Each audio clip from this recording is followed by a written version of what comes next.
2, 3. A pleasant afternoon to all. We are the Group 1 of 12 Gregorio here to explain our research. Comparison of the level of knowledge on self-care measures concerning the promotion of physical health during community quarantine among selected parents of grade 12 students in the La Salle Medical Health Sciences Institute. I am Deri, here to explain our background of the study and our statement of the problem. So without further ado, let us begin. Our background was revolved around the following: concept of health, promotion of health practices, onset of COVID-19, concept of community quarantine, promotion of health during community quarantine, alteration of self-care measures, and lastly, comparison of the level of knowledge on self-care measures of selected households of grade 12 students in the La Salle Medical Health Sciences Institute. The concept of health is defined by the WHO, which states that health is a state of physical, mental, social well-being and not merely the absence of disease or infirmity, thus leading to the following: promotion of health practices such as quality and variety of food, use of vitamins and food supplements, adequacy of sleep rest pattern, and promotion of physical activities while on the onset of COVID-19, which then the establishments of community quarantine by President Duterte, which then made some people be more active to ensure they maintain their health during community quarantine. Some self-care measures were altered due to the COVID-19 pandemic. An example is their food intake, and if still up to par before the quarantine, and is due to the lack of ways to access fresh goods because of some closed establishments during the community quarantine. And lastly, the background of the study will talk about the objective of the study, which answers the following questions. For the statement of the problem, this study answers the question: what is the level of knowledge of selected parents of grade 12 students on the different self-care measures that promote their physical health during the community quarantine? Specifically, it answers the following questions. 1. What is the profile of the respondents in terms of age, sex, role in the family as head of the household, highest educational attainment, and monthly gross family income? Second question, what is the level of knowledge of the respondents on self-care measures concerning the promotion of physical health during the community quarantine in terms of quality and variety of food intake, use of vitamins and other food supplements, adequacy of sleep rest pattern, and promotion of physical activity? Third question, which among the following self-care measures concerning the promotion of physical health during the community quarantine provides the highest level of knowledge of respondents? Fourth question, is there a significant difference on the level of knowledge of selected parents of grade 12 students in the La Salle Medical Health Sciences Institute concerning the self-care measures that are usually performed in promoting physical health during community quarantine in terms of their, again, sex, age, role in the family as head of the household, highest educational attainment, and monthly gross family income? The frameworks will be explained by Miranda. Gabi? Thank you, Ken. Here is our research framework. But first, let's start with the theoretical framework. For the theoretical framework, the researchers will be using the multidimensional health locus of control by Watson et al. And the 11 functional health patterns by Marjorie Gordon. The researchers will be using the multidimensional health locus of control to see if the selected parents of grade 12 students of the La Salle Medical and Health Sciences Institute, if their health is in their control or not. There are 3 dimensions: powerful others, meaning their health is dependent on others; internal, meaning their health is in their control; and lastly, chance, where the status of their health is based on luck or fate. The 11 functional health patterns by Marjorie Gordon have been used as a guide by nurses as a database of the client's overall well-being. The functional patterns does not only assess the physical health of an individual but also its mental health as well. This will be used as a basis on what self-care measures the researchers will assess the respondents.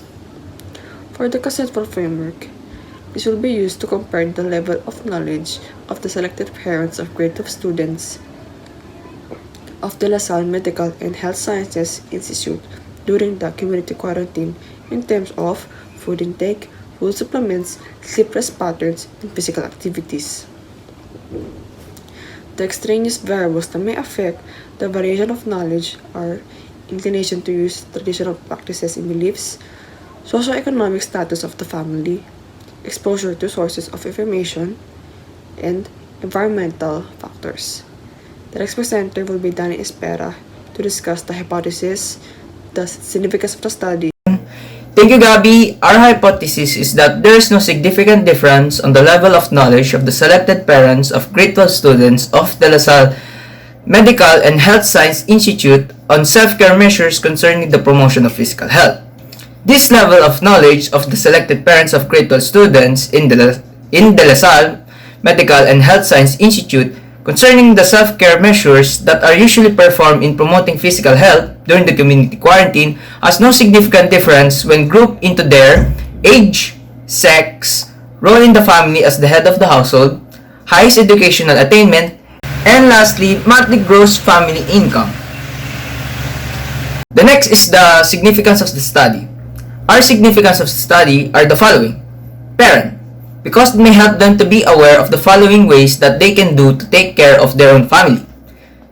Second, children including the students, because it may provide them the knowledge on how they can take care of not only themselves but also others. Third, schools, because it may prompt them to share the knowledge of self-care measures to the parents, students, and faculty members. Fourth, local government unit, because it may help them to foster their health in their communities. And lastly, future researchers, because with our study, it may be used as their basis for their study. And next is our scope and limitation. The scope of our study focuses on the knowledge of the following self-care measures. First is the quality and variety of food intake. It will determine if an individual has changed their food intake during the community quarantine. Second, the use of vitamins and food supplements. It will determine if the person's nourishment has changed or not during the community quarantine. Third, the promotion of physical activity. It determines if the persons maintain his or her physical activities during the community quarantine. And lastly, adequacy in the sleep rest pattern, because it may determine a person's sleep cycle during the community quarantine. The next is the limitation. Our study is not focused on creating a program. It will not also be focusing on other means of promoting health, other than the physical aspect. And lastly, our study is limited to the acquired knowledge of the respondents. And here's Rachel Gauma for the research design and research setting. Hello, good afternoon. I am Rachel Gauma and I will be discussing today about the research design and research setting. Starting with the research design, the researchers decided to use descriptive comparative research design.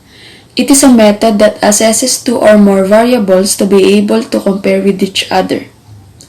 During the study, the respondents' information shall be collected by the researchers and will be compared to each other to know on what level their knowledge is about self-care measures.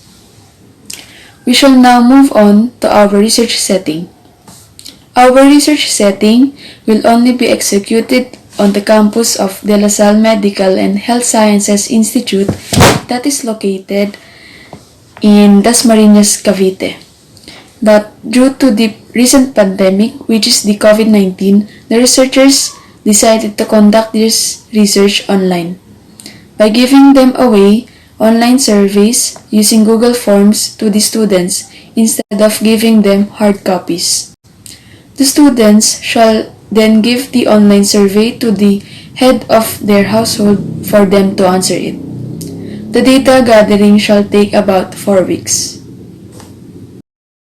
Hello, I'm Martin Cruz and I will be discussing the data gathering procedures and statistical treatment. This is how we envision doing the data gathering procedures, starting with pre-experimentation phase.